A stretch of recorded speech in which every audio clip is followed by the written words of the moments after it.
Welcome back, my little recusants, to another episode of our Final Fantasy 13 Let's Play.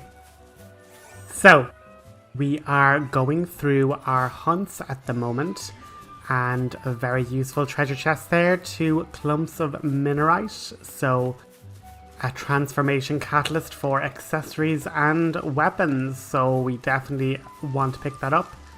They cost tons of money which we do not get very readily, but not to fear, we are going to have a great money making situation shortly, and it's actually to do with other hunts later on in the game.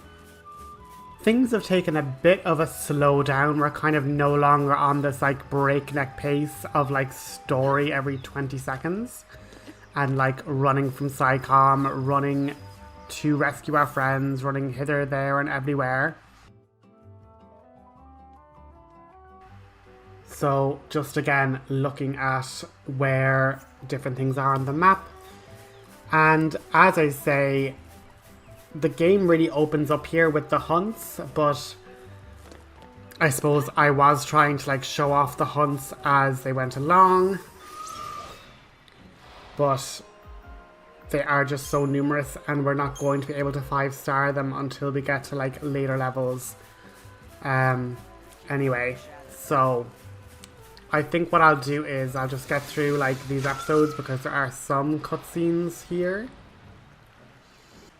that I want to kind of go through, and just to kind of show you the general like finding of areas. And once you do complete certain missions, you get teleportation, Cieth Stones, so getting around becomes that little bit easier.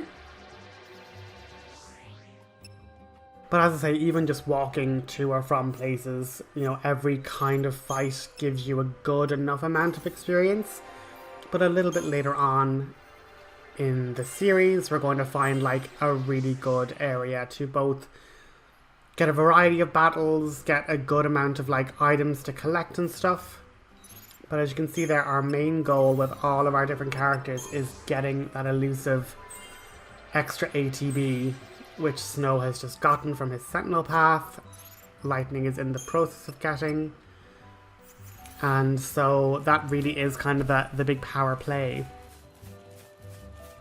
Now, as it happens, I just saved and quit and then restarted, so that's why you're going to see there's no enemies in the minimap, and then in the next scene there are. I reloaded the game, so there was a slight kind of pause there. But I'm just looking over all of this raw footage, and there's just an awful lot of running around and fighting a bunch of different things. But like this fight, for example, really good for experience, because once again it's one of those with the slugs, and they're kind of great to kind of blitz through, no pun intended. But if we just had Hope be a little bit more proactive in the producing of fire on myself and Snow, you can see the damage potential skyrocket once you actually have those boosting enchantments. And so with aggression here, this can be a really quick way to just speed up the grind, between Hope being a literal nuclear weapon with his magic attack being so high, and then Snow and Lightning just both having very decent attack, and they can just, with Hope's boosts, do a lot of fire damage. So again, this does kind of take a bit of a lull compared to the other episodes where there's kind of constantly cutscenes to talk about and, you know, plot developments, whereas now it's kind of like we've escaped Cocoon, we've escaped our confinement, and now the gang are just, can we survive in the wilds? Can we get through these various issues?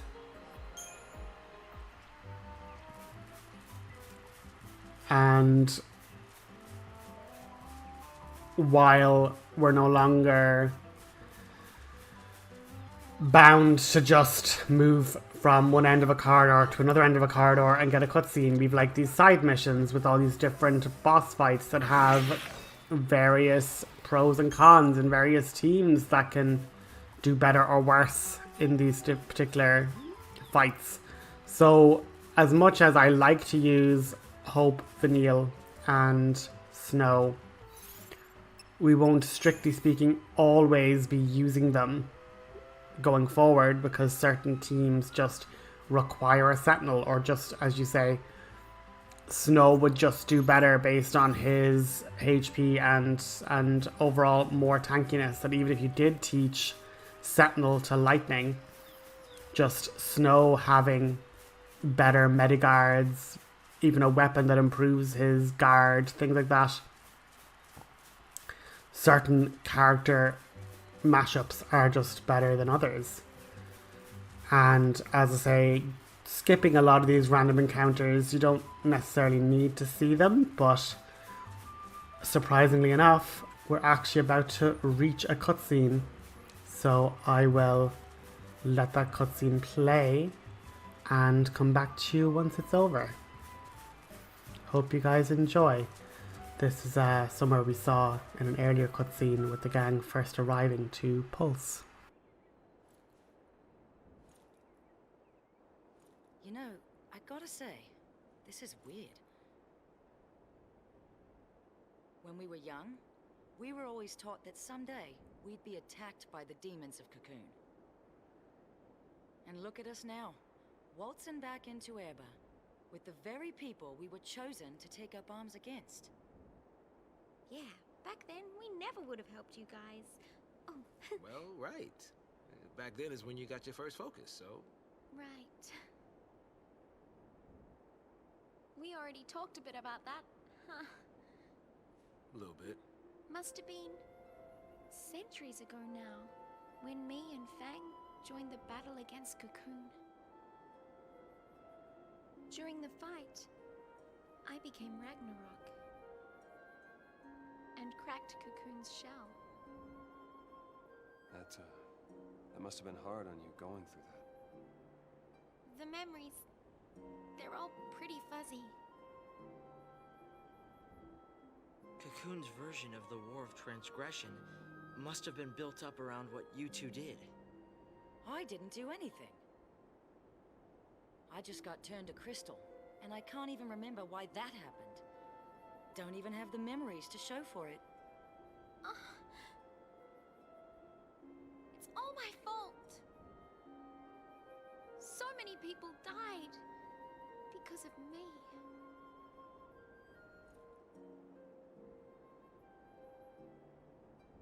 It's over. Those souls can rest.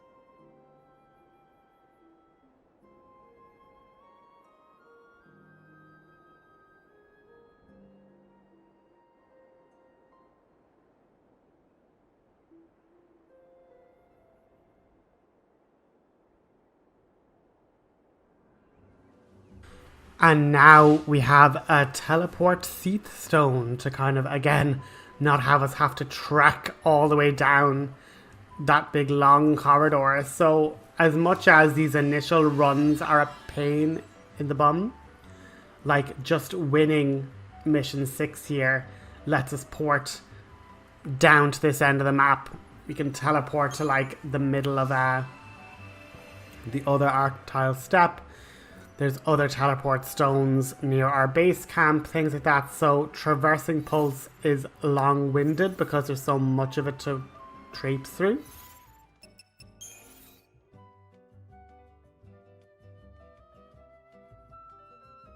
But what is nice, at least for the teleport ones, they tend to just give you a monster that's relatively near where the teleport one is, so you can kind of beat it. And I just sort of leave in the fight here just to show you how kind of quick these little goblin guys are once you just kind of keep on the offenses. And with that done then, we are gonna keep zooming along. Ignoring the fact that the audio is all over the place. I do apologize. I didn't know what the best thing to do was. But essentially, if you just run all the way down to the middle bit here, you eventually get to another collection of goblins where our mark is. And once again, keeping Sentinel to kind of draw all their aggro, so we can just keep on the offensive. And once Hope decides to put on in Frost, we're going to be super duper good. And once again, you can even see how, okay, this boss fight is really about these little goblins are going to be getting so many buffs that if you didn't have a Sentinel, or you didn't have Snow just completely eating all of those hits up with his high HP and damage reducing guards, then you would just be overwhelmed and Vanille, Hope and Lightning would just crumble because they had no, I suppose, meat shield to, you know, absorb all that incoming damage. And now we're going to just have him get off Hope because Hope cannot handle that sort of a beating. And Mystic Tower is a very handy one. Again, it just lets us build up chain gauge, and now that he's in the air, job done. And what's super handy is we got 5 stars, so we never have to do that mission again. So as much as I keep giving up being like, oh, we'll never get 5 stars, certain ones we can, so we 100% are going to take those wins.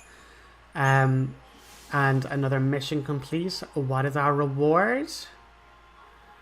A Fulman ring, so I believe that's water resistance in a ring. And we also get the treasure chest, a mithril bangle, always nice to have more HP. Probably a bit of a guide to be like, did you have enough HP for that fight in the onslaught of the goblins? And as I say, you just have to skedaddle back, and we'll now have a teleportation stone. So at least for the early bit of Pulse, it's basically find the teleport stones, activate them, so you can just get around that a little bit easier.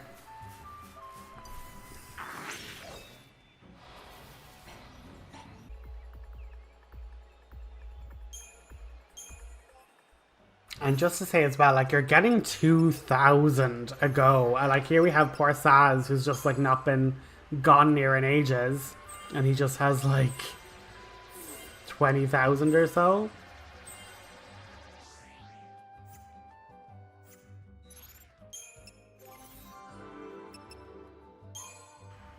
But yeah, like, Snow, once again, his HP is just skyrocketing. Like, this is only Sentinel. Like, you can imagine that, like, Ravager and Commander are also going to have absolute units of HP to give him. So, finally, Lightning has her ATB segment. We can finally attack 5 times. We can have, like, 2 blitz in an attack. It's great. And Hope now has his roll level. So, Synergist buffs are going to last even longer. Which is funny because you kind of look at it and I'm like, most of the time when I'm trying just to blitz through things, it's like I'm just using Ravager. So really, should Ravager just be his main one? But what I'm looking here, I'm like, oh, I'm such a dummy. I could have had Bravery and Faith on him ages ago.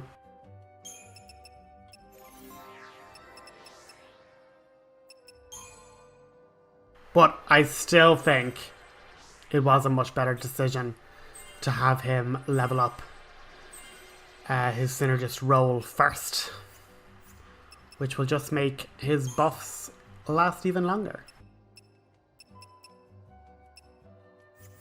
And once again, Vanilla's fine, and then Fang just also has, a bit like Saz, tons of crystal points to go through. And believe you me, we're not going to have to see this for a little while in a bit, because I kind of go play this in big bursts. And then when I end up getting to a point where I'm like, oh god, no, I have like 8 or 10 hours of footage to get through, I need to like stop playing. I kind of go in little loops, or I kind of stop in a place where I'm like, yeah, I can do recording now. And then I can just do a bit of grinding off screen to kind of cut down you guys having to watch it or like wait between episodes. So there'll come a point where I'm like, this is a really good grind spot. I'm probably going to stay here for an hour or 2 or 3 or 5. And when we come back, we can look at like all the gains we got. And as I say, we did something similar. The first time we did that was when we had Bartandalus before the first fight with Daisley.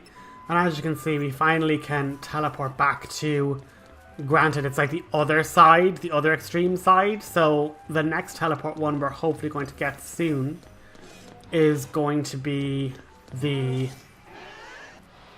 one over by the campsite, which is kind of a more central one. But what's interesting here is, as much as there's Cieth Stones, there are still Cieth in these ruins. So we haven't actually fought Cieth in a very, very long time. So I said I would leave it in. A kind of sobering reminder that this is the fate the party risks in dilly-dallying with their focus, or at least not knowing what their focus is. And as I say, Runga, a really handy just AoE application to slow down multiple stagger bars, because we're at the point now where characters like Hope are going to be getting Thundagas and things like that. So with all these AoE effects, it just is really good to, as you say, have the commando be able to have AoE control in slowing down the stagger gauge. And in reality as well, the Arcane Tower is just so handy because you're able to just have Snow take all those damages and the other guys can build the chain undisturbed. I was probably playing that way too conservatively. I could have definitely probably just had them all run in. But here we have another crystal for our transformation catalysts. And as we saw on the map from earlier, there is one little Cieth Stone over the other end of this area. So we're going to just try and find our way down now and activate it. And what's handy about this one is it also has no issue in being completed because the mark spawns relatively near where the mission is. There will unfortunately be some where it spawns and we're going to have to like traipse across the map to find the mark. But if that's the case, we can teleport around, it'll be a bit easier. But for these couple of early ones, which is nice, and particularly these like green ones, which are kind of like the starter Cieth crystals, this one spawns literally right here. And what's interesting here is that it has to kind of restart the world state, and that'll make more sense in a little bit.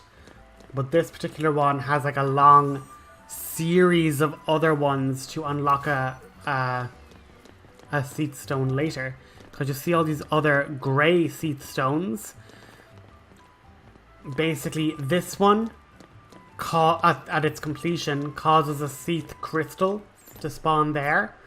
And then we have to go find other Cieth missions to complete to make those other grey ones light up. And when all those grey ones are lit up, we're then able to activate like a final Cieth Stone that's really powerful and fight a big massive boss. That looks like this one, but this is basically the baby version of that boss. But needless to say, we're going to have to take it seriously and do our best. So, strategy here is basically use our Libra twice, as per always. And now Hope knows, oh right, this is really bad. This thing uses a lot of debilitating stuff. Thank you. And then if we hop over to Mystic Tower, we can start building up the chain gauge while Snow tanks all of this badness. And then just flurry it up with some ruins with Snow and Lightning. And then we're going to build up the stagger. We're going to then switch to some healing from Hope there. Massive healing from him, in fairness. And then just get the poison off Snow. And if we change back to strategic warfare, that's where Hope would realize, oh, he does really powerful lightning attacks. I'm going to put up the lightning defense buff Bar Thunder. And realistically, we probably could go try Disaster to build this even quicker, but a nice handy way of just making Snow take as much of the Levin Bolt as possible, because he's provoking it. A lot better than being in triple Rav and risking a lot of damage. And in situations where you are stunned, you are still able to throw out potions. That is a free action. So if you're ever scared, you can throw up that. And we also have our Ravenger situation is a lot more clean because we are protected with Veil.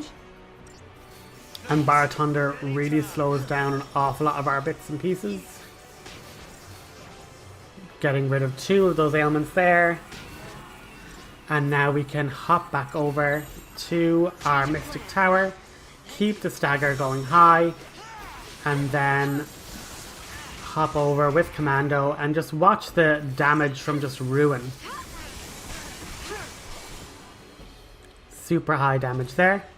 And 5 stars. So with those couple of Cieth Stones finished and a brand new shop unlocked, we're gonna pause it here and I'll pick up the next episode right where we left off.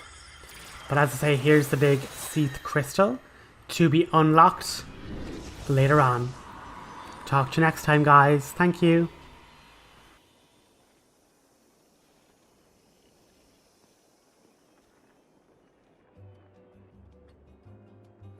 Make my wish come true, let darkness slip aside.